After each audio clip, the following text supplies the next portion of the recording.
जीतना है तो खेलो प्ले स्पॉट पर, बनो खेल का नया बादशाह। So hello everyone and welcome to sports Tak. मेरा नाम राशिका है, आप सब जानते हैं। आज स्पोर्ट्स तक पे एक इंटरव्यू मैं आप लोगों के लेकर आई हूँ, जिसमें एक खास मेहमान हमारे साथ हैं, जिन्होंने अपनी क्रिकेट की फर्स्ट इनिंग्स में जितना नाम कमाया, कई यंगस्टर्स की आइडल बनी और खूब मोटिवेट किया कई लोगों को, मेरे जैसे यंगस्टर्स को भी, कि वो क्रिकेट में इंटरेस्ट लें। और उसके बाद क्रिकेट में जब उनकी सेकेंड इनिंग्स हुई, उसमें भी उनका जलवा अलग ही हम सब देखते हैं। चाहे वो कोई भी क्रिकेट मैच हो, उनकी आवाज हमारे कानों तक जरूर गूंजती है। और मैं बात कर रही हूँ हमारी खास मेहमान आज अंजुम चोपड़ा की। मैम, सबसे पहले तो बहुत बहुत स्वागत है आपका, स्पोर्ट्स तक पे आने के लिए बहुत बहुत शुक्रिया।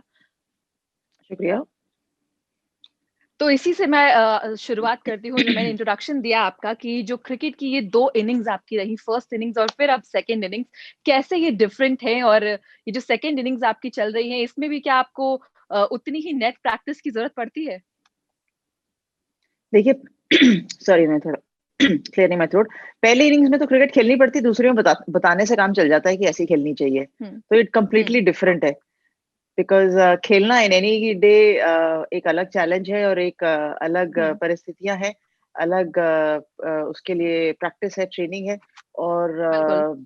माइक पे क्रिकेट बताने के लिए एक अलग जज्बा और एक अलग ट्रेनिंग है। तो यकीनन कहते हैं कि खेलना शायद ज्यादा आसान है, बट ये एक अलग फील्ड है। खेलना सो ज्यादा आसान है। खेलना आपके अपने हाथ में है ना तो हाँ। आप अपने रन्स खुद बनाते हैं, तो खेलना आपके अपने हाँ। हाथ में है। तो कई कई तरीकों से खेलना ज्यादा आसान और है, और कमेंट्री के आप कमेंट्री के रोज वक्त खेल सकते हैं। बोलने कमेंट्री के वक्त जब कुछ बोलना होता है किसी प्लेयर के लिए, तो कई चीजें भी दिमाग में रखनी पड़ती है। आई एम श्योर कि क्या कहना है और क्या नहीं कहना है, कुछ ऐसा भी चलता है दिमाग में? देखिए, जैसे ही बिल्कुल अलग फील्ड है ना, जैसे हम खेलते हैं हम्म। तो खेलते समय ये देख कर चलते हैं कि कौन सा फील्डर कहाँ खड़ा है, और आप कैसे जी। गैप में खेल सकते हैं, कहाँ से ज्यादा रन बटोर सकते हैं, कब कौन सी सिचुएशन में हम्म। कैसे रन बनाने हैं। और हम्म। जब आप कमेंट्री करते हैं तो बोलना तो वैसे ही खेलने से ज्यादा आसान है, क्योंकि आपको सिर्फ हम्म। बोलना है। तो उस हम्म। लिहाज में बोलना आसान है, बट अगर जैसे मैंने पहले कहा कि वो खेलना आपके अपने हाथ में रहता है। सो दोनों हम्म। कंप्लीटली डिफरेंट फील्ड्स हैं। सिर्फ ये है कि स्पोर्ट कॉमन है, that is cricket. Other than hmm. That similarities हैं।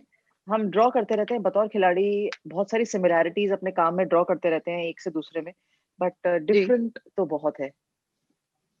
कभी ऐसा भी लगता है, क्योंकि आप खुद प्लेयर रही हैं, आप फॉर्मर कैप्टन रही हैं इंडियन टीम की, तो आपको भी ऐसा लगता है कई कई कुछ अगर छोटी मोटी गलतियां होती है ग्राउंड पे, किसी कैप्टन का कोई डिसीजन ठीक नहीं होता है, तो आपको ऐसा लगता है अरे यार ये नहीं, ये करना था, रुको मैं कुछ ऐसा आपको फील होता है कि यार काश मैं अभी पहुंच जाऊं ग्राउंड पे? नहीं, ऐसा फील नहीं होता कि ये करना चाहिए था और ऐसा करा क्यों नहीं, क्योंकि हमेशा हाइंडसाइट हम्म। Is perfect. तो वो तो हम्म। नहीं लगता, लेकिन ये जरूर लगता है कि हाँ, अगर जब मैं खेलती थी और यही परिस्थितियां थी, तो शायद पहले के मेरे समय के क्रिकेटर्स या मेरे से पहले के क्रिकेटर्स और आज जो खेल रहे हैं, उनमें क्या हम्म। सिमिलैरिटी है या क्या कितना डिफरेंस है, वो जरूर समझ में आता है। तो ये नहीं होता कि मुझे कभी ये फीलिंग नहीं आई कि अरे यार मैं खेल लेती है, मैं चली जाती खेलने के लिए, क्योंकि मुझे जहाँ पता है कि मैं बेहतर हूँ वहाँ मैं बेहतर हूँ, जहाँ मैं बेहतर नहीं हूँ वह नहीं हूँ। तो वो आई थिंक समय के साथ काफी कुछ आइडेंटिफाई होता रहता है, और क्रिकेट एक ऐसी चीज है जो बदलती रहती है, खेल और और इम्प्रूवमेंट आती रहती है। तो जी। ये कंपैरिजन में बिलीव नहीं करती कि पहला या आज। आई थिंक दोनों हम्म। समय बहुत अलग है। आप हम्म। बतौर खिलाड़ी कौन से समय में कितना अच्छा रिजल्ट दे सकते हैं या कितना अच्छा खेल सकते हैं, दैट मैटर्स। समय की बात आपने की, और वुमेन्स क्रिकेट पहले जो थी और आज जो है, उसमें भी काफी फर्क आया है। और इससे आगे अब और कहाँ देखते हैं आप वुमेन्स क्रिकेट को जाते हुए? क्योंकि अब थोड़ा बहुत पॉपुलर हो गया है वुमेन्स क्रिकेट, अगर बोलूं मैं इंडिया में तो वो गलत नहीं होगा। लोग अब बात करते हैं, लोगों को, यंगस्टर्स को पता है कि हरमनप्रीत कौन है, मिथाली राज कौन है, स्मृति मंधाना कौन है, लोग इंटरेस्ट लेते हैं। तो अच्छी चीज है, क्योंकि काफी जी। कुछ इम्प्रूव हो गया है पहले से। तो ये बहुत अच्छी चीज है कि लोगों को हम्म। आइडेंटिफाई होने लग गए हैं। कम से कम महिलाओं के जो मैचेस अब लगातार टीवी पे आते हैं, उससे ये हम्म। इम्प्रूवमेंट तो होगी। So that is a very nice thing to do. Hmm. और आगे चलते चलते मुझे तो लगता है कि स्काई इज द लिमिट। जिस तरीके से जो सिचुएशन है वुमेन्स क्रिकेट की आज, इंडिया में या वर्ल्ड लेवल पे देखें, तो वो हर दिन बेहतर ही हो रही है। सो मुझे तो बिल्कुल। यही लगता है कि प्लेयर्स के सामने एक बहुत अच्छी अपॉर्चुनिटी है, हुँ, एक एक अलग स्तर पर स्पोर्ट को लेके जाना। जैसे मेंस क्रिकेट का अगर हम कहें कि टर्निंग पॉइंट या वाटरशेड मोमेंट ऐसा था जब 1983 जीते थे, या फिर हुँ। 86 में जीते, और उसके बाद हर साल बेहतर से बेहतर होता गया। तो मुझे यही लगता है कि वुमेन्स क्रिकेट के पास भी ऐसे मौके हैं, आए हैं और आगे भी आएँगे, जहाँ एक ऐसा टर्न ऑफ इवेंट्स देखा जा सकता है। मौके हैं मैम, लेकिन आपको लगता है कि ये कोविड की वजह से जो टीम इंडिया के पास मौके थे, क्योंकि ये जब आपने टी20 वर्ल्ड कप खेला उसके बाद ये कोरोना और लॉकडाउन की वजह से आपको लगता है ये बहुत बड़ा सेटबैक रहा है वुमेन्स क्रिकेट के लिए? क्योंकि मेंस क्रिकेट आपने फिर भी मैनेज कर लिया, आईपीएल करवा लिया, आपने शुरू करवा दिया, उसके बाद आपने ऑस्ट्रेलिया भेज दिया टीम को। बट वुमेन्स क्रिकेट के लिए अब तक कुछ ऐसा नहीं हुआ है, सिर्फ आपने आईपीएल के बीच में कुछ मैचेस अरेंज करवाए वुमेन्स टीम के लिए या वुमेन प्लेयर्स जी के हाँ, लिए। फ़र्क तो तो पड़ा ही है। आई थिंक विश्व कप जो मार्च में टी20 का विश्व कप खत्म हुआ था ऑस्ट्रेलिया में, उसके हुँ, बाद 1-2 टूर्स लाइन्ड अप थे। काफ़ी जी। क्रिकेट हो सकती थी, बट इस हुँ, पैंडेमिक के चलते नुकसान तो हुआ ही है। बट ये है कि हुँ, मेंस क्रिकेट के लिए चीज़ें अब बिल्कुल लाइन अप होती जा रही हैं, लगातार टूर्नामेंट्स दिख हुँ, रहे हैं। कम से कम ये पता है कि अब आईपीएल होने के बाद अब भारतीय टीम ऑस्ट्रेलिया खेल रही है, फिर आके इंग्लैंड खेलेगी, फिर आईपीएल खेलेंगे और जी। उसके बाद आगे जाके फिर इंग्लैंड का दौरा रहेगा। तो जैसे मेंस क्रिकेट के लिए कैलेंडर प्लान्ड है, वुमेन्स हुँ, क्रिकेट के लिए कैलेंडर प्लान्ड होता नहीं है। अगर हम बोले कि 2-2 साल का कैलेंडर प्लान्ड है, तो वो तो मुझे नहीं लगता कि मुझे याद नहीं है कि 2 साल का कैलेंडर कब बना था वुमेन्स क्रिकेट के लिए। हुँ, बट ये बिल्कुल। जो इफ़ेक्ट आया है, उसका हुँ, अब बेटरमेंट तो होनी ही चाहिए। फ़र्क है कि अब चलिए आपने 4 मैचेज़ करा दिए, तो उम्मीद यही है कि आगे जाके जो है और क्रिकेट हो पाएगी, बिकॉज़ बट ये जो अगर हम 4 देखें तो मैचेज़ सिवाय हुए आपको ये जो 4 मैचेज़ हुए जी आपको हाँ, लगता है बोलिए। कि क्योंकि ये मेंस आईपीएल के बीच में हुए तो इसको ज़्यादा उतना पॉपुलैरिटी या लाइमलाइट नहीं मिल पाई जिस तरह से मिलनी चाहिए थी। अगर अलग से होता तो शायद कुछ हुँ। और ज़्यादा बात करते लोग इसके बारे में, ज़्यादा इंटरेस्टेड होते। अम, आइडियली तो होना यही चाहिए था, और आई थिंक अगर हम पहले का कैलेंडर देखेंगे तो ऐसा ही प्लान था, क्योंकि हुँ, अलग मतलब ये था कि तब जयपुर के अंदर 7 मैचेस होने थे, 4 टीमों के हुँ, साथ मुकाबला होना था, और हुँ, वो फिर नहीं हो पाया because of the situation.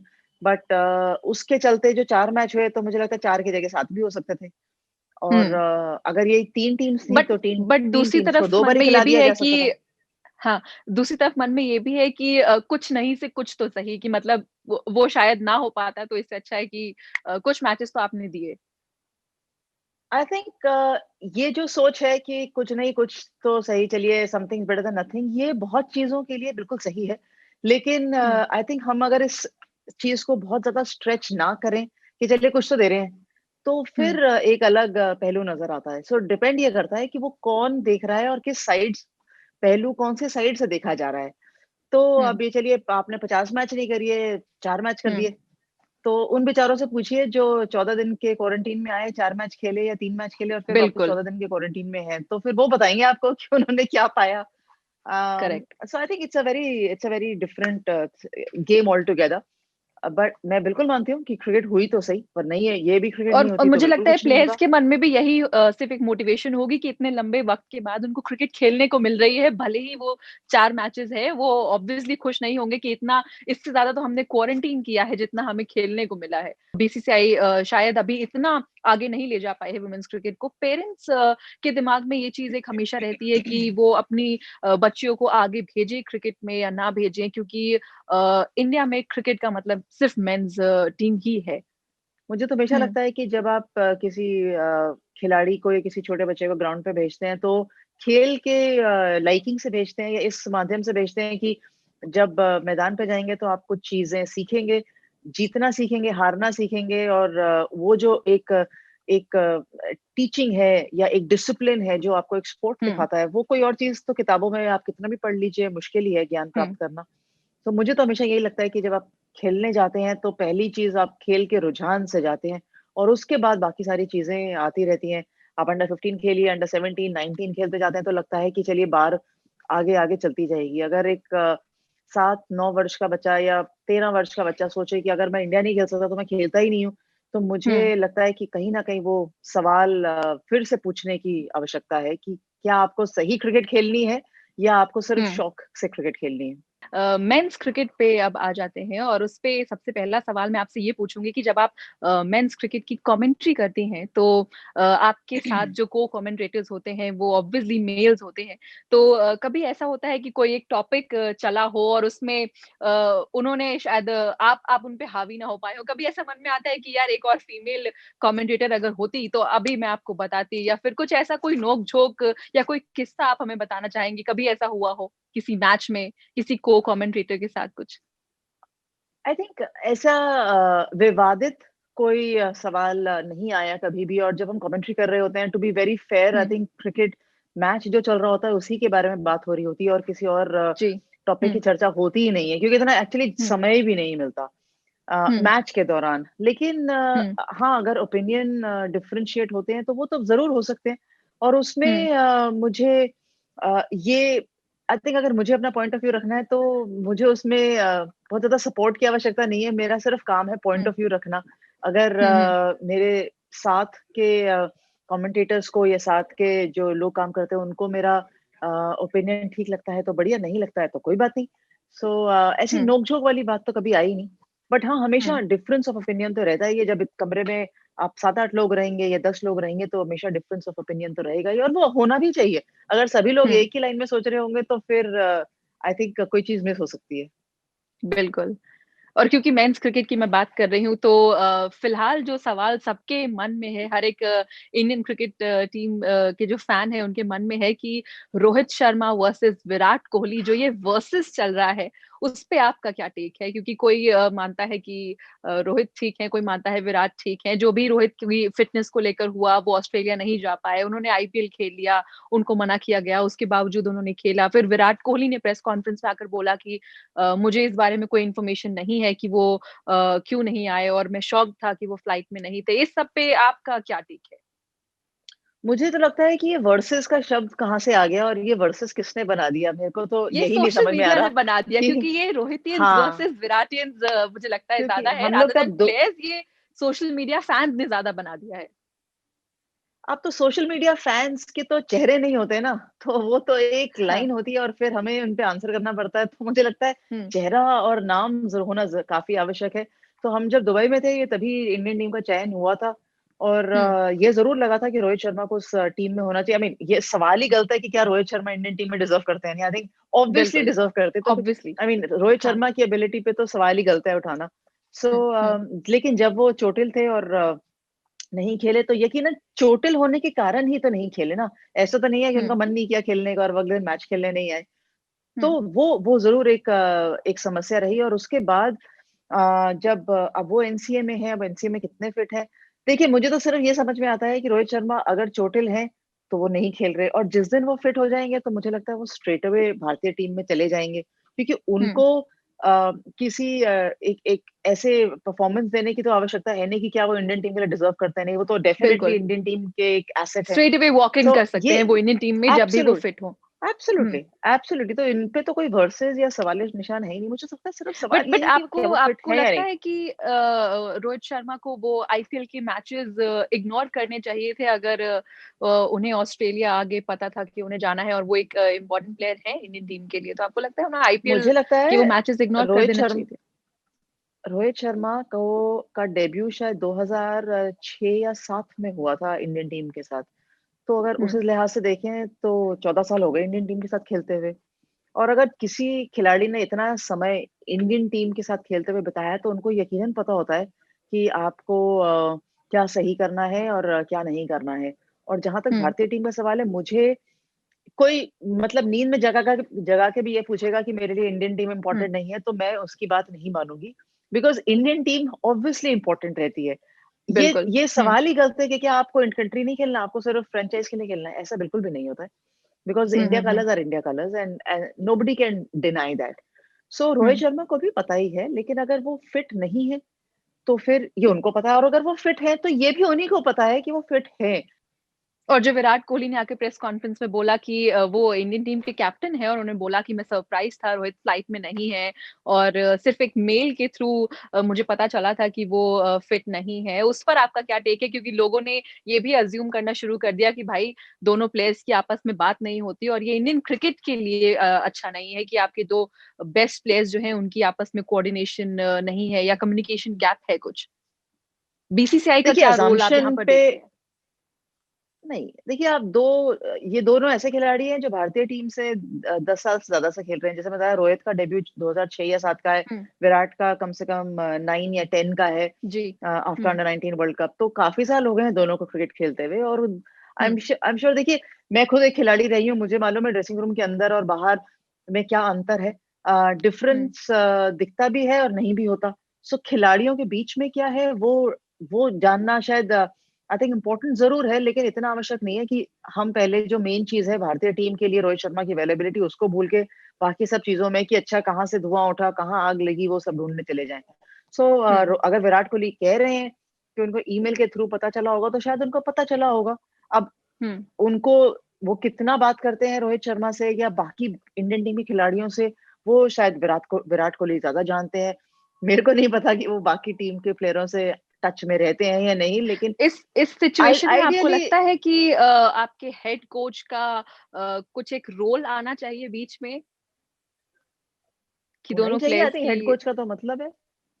Hmm, absolutely, absolutely. देखिए इतना अगर आप किसी ग्लास को देखना चाहेंगे तो एक जगह से आपको ग्लास पूरा भरा हुआ दिखेगा, एक जगह से खाली दिखेगा। आधा, फर्क बिल्कुल। ये है हुँ, कि आप कहाँ से देखना चाहते हैं।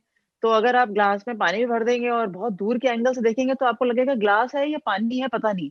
तो हुँ, ये नहीं दिखेगा, लेकिन नजदीक जाके देखेंगे तो दिखेगा कि आधा ग्लास भरा है, खाली है। सो आई थिंक एंगल और सोच का फर्क है कि कौन क्या करता है। और अगर कोई हेड कोच है तो उनका काम ही यही है कि उनको पता ही रहना चाहिए। हो सकता है पता हो। टीम तो हाँ, मैंने आई आई आई एक्चुअली डोंट मतलब मैंने कभी ये वक़्त लगाया नहीं जानने में। अगर मुझे किसी से बात करनी है, मैं तो फ़ोन उठा के पूछ लेती हूँ कि हाँ जी, आप हुँ, बताइए कि कहाँ जा रहे हैं, कैसे कर रहे हैं? सो आई एम श्योर, देखिए दोनों कोई छोटे बच्चे नहीं है, उनको भी आइडिया है कि क्या करना है, कैसे हुँ। करना है। एंड हो सकता है कर भी रहे हों बातचीत। फैन्स का सोशल मीडिया पर ये भी मानना है कि जब तक एमएस धोनी, माही भाई इस टीम में थे, इस ड्रेसिंग रूम में थे, तब तक सब कुछ अच्छा चलता था और ऐसी कुछ बातें एटलीस्ट ड्रेसिंग रूम के बाहर नहीं आई थी। तो वो भी आपको एक चीज़ लगती है कि धोनी के जाने के बाद से ये कुछ हो गया है ऐसा? देखिए, बाहर तो अभी भी नहीं आई है। बाहर तो आप अभी खुद ही बता रहे हैं ना कि ये सब फैन्स के कारण चलता है, स्पेकुलेशन तो फैन्स के कारण हो रही है। तो बाहर तो अभी भी हुँ, नहीं आई है कि क्या बात है। वो चोटिल हुँ, हैं, ये सबको पता है, वो एनसीए में हैं, ये सबको पता है, क्योंकि वो तो मीडिया रिपोर्ट्स हैं, तो वहाँ से इन्फॉर्मेशन आती है। और वो कब 11 तारीख को हुँ, फिटनेस टेस्ट देने वाले हैं, आई थिंक थोड़े दिन में वो भी आ जाएगा कि वो उनका कितने बजे फिटनेस टेस्ट है। सो हुँ, आई गेस ये इतना ही बात पता चलती थी। और जो चीज़ें ड्रेसिंग रूम के अंदर रहती हैं, वो कई चीज़ें होती हैं जो ड्रेसिंग रूम के अंदर ही रहनी चाहिए। और हर हुँ, टीम में ऐसी सेटअप होता है और हर टीम में ऐसी सिचुएशन होती है। बिकॉज़ चाहे वो लड़कियों का ड्रेसिंग रूम हो या लड़कों का ड्रेसिंग रूम हो, सिचुएशन सिर्फ एंगल्स हुँ, बदल जाते हैं, सिचुएशंस काफ़ी हद तक सेम ही रहती हैं। बिल्कुल। तो thank you so much ma'am और I hope thank you very आपको मच। अच्छा लगा हो स्पोर्ट्स तक पे हमसे बातचीत करके। शुक्रिया, thank you very thank much you, for your time. Thank you so much.